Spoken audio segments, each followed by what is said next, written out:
and successful career of modernizing Guam in terms of hyper-American patriotism. This, I believe, is what animates or informs Johnston's assertion that she was Guamanian Chamorro by birth, but American patriotic by choice. It is widely known in Guam that the godmother of Guam's education was the brainchild behind Liberation Day. In recent years, critical Guam scholars have questioned the underlying assumptions that go into the annual celebration, calling critical attention to the religiosity that continues to permeate the memories and the commemorations that buttress Liberation Day. According to Keith Camacho, Agata Johnston's original intentions for the first Liberation Day celebration was principally to serve as a fiesta to another matron or mother of mothers, the Santa Maria in Cumberland, the Virgin Mary, for looking out for the welfare of the Chamorros. Camacho argues that this specifically religious intention eventually became buried as Liberation Day became co-opted by Americans and Chamorros for other political and cultural purposes having to do with the modernization of the island. He writes that the first Liberation Day did not include the usual parade around which the Liberation Day now revolves. To commemorate the island's rebirth, Johnston organized a religious procession in honor of Santa Maria in Cumberland in Hagåtña next to the cathedral. In fact, as Camacho writes, it wasn't until the 1950s that Liberation Day adopted loyalty as a key commemorative theme. And yet it would also be a mistake to simply reduce Agata Johnston to religious fundamentalism. If we need an ism, I would prefer to call it a latent Chamorro feminism, one best exemplified in another telling story taken from oral history. Shortly after the war, when an American naval governor passed a law prohibiting prostitution, a Chamorro woman was found guilty and sentenced to having her head shaved and forced to sweep the streets in the hot tropical sun. Sensing these things in a Tadung way, especially after the woman collapsed, Agata Johnston stepped forth and confronted the governor. Told that a Chamorro priest recommended the sentence, Agata Johnston marched to the convento and promptly called him out to make things right. By the post-war years, when this particular event happened, Johnston had already caused the church trouble. In 1915, she and Gautier had opened Gaiety Theater, one of two movie houses in Hagåtña.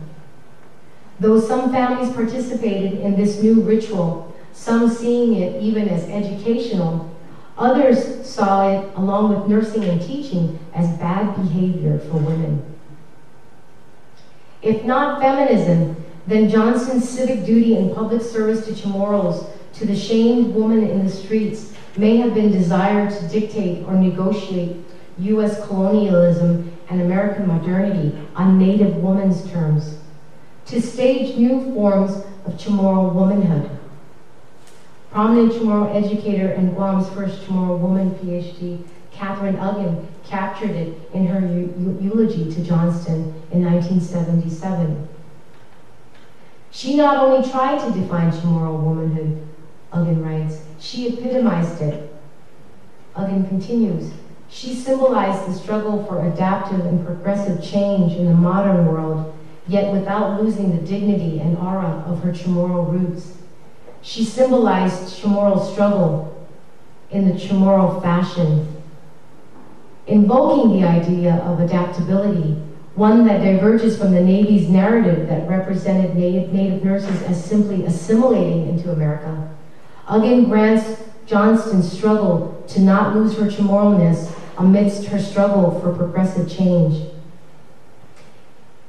Indeed, while most people remember Agata Johnston, Guam's godmother of education and patriot, whose loyalty to America never wavered, in her unpublished manuscript, we get a sense of her strong ambivalence, anger even, in the wake of Guam's liberation. I highlight these ruptures and or counter-narratives of the familiar Agata Johnston, the patriot, as cautionary tales for critically thinking about the military buildup. Consider, in closing, a short but heavy exchange between Johnston and her daughter, Cynthia, immediately following the liberation. "Aren't you happy, Mama?" asked Cynthia. "Yes, I think so," Agata answered. In her answer, Agata doesn't just stop at yes. She hesitates. "I think so." In fact, there were many things that happened in the wake of the Marines' return that gave her pause. In fact, she disapproved of the U.S. military's post-war land condemnations, but also their incessant and relentless bulldozing of the jungle, especially in the Lanchos. She called the ubiquitous bulldozer the bulldozer for the almost routine and banal way that it replaced the focinos, the traditional Chamorro farming implement that worked the Lancho into food and social space for the Chamorros.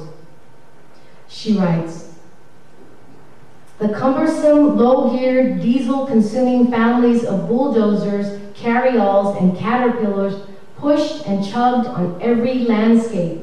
They pushed over acres of palms and shrubs and forests, half of the island, in leveling for airstrips, hangars, machine shops, storage depots, living areas for 200,000 military personnel, and for roads and highways to every section of the island.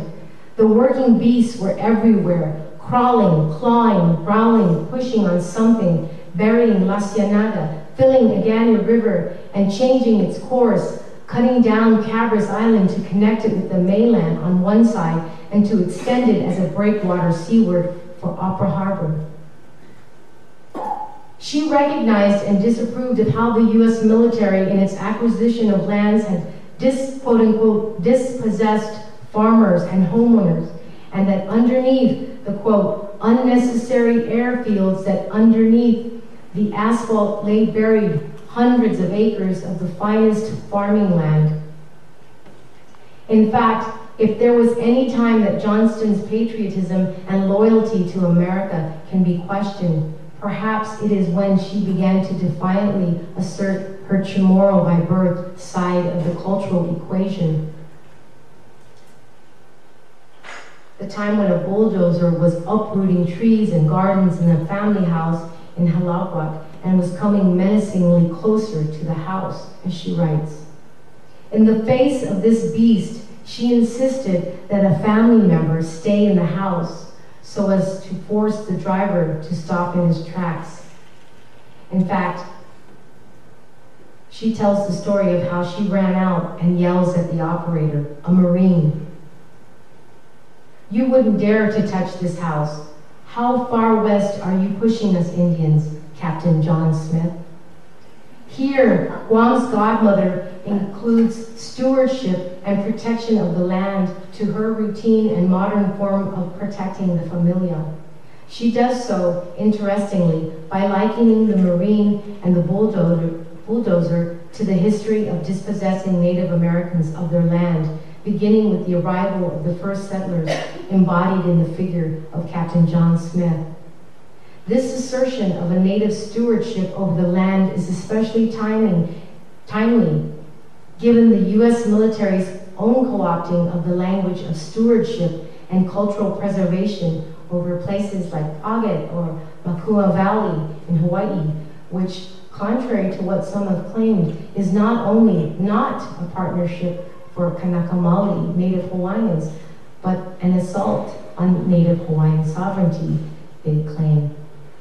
In the eve of the return of the Marines, when already too much land has been bulldozed by the military, by the local government, and by the private sector, when all of Tuman, it seems, has become beachfront property and land has become real estate, when the Chamorro language no longer predominates as the lingua franca of Guam's cultural and political affairs and realities, and Chamorros are a numerical minority in their land, when the return of the beloved Marines to Guam is occasioned by their ousting by Okinawans, especially women, in the name of protecting their daughters, their livelihoods, their island.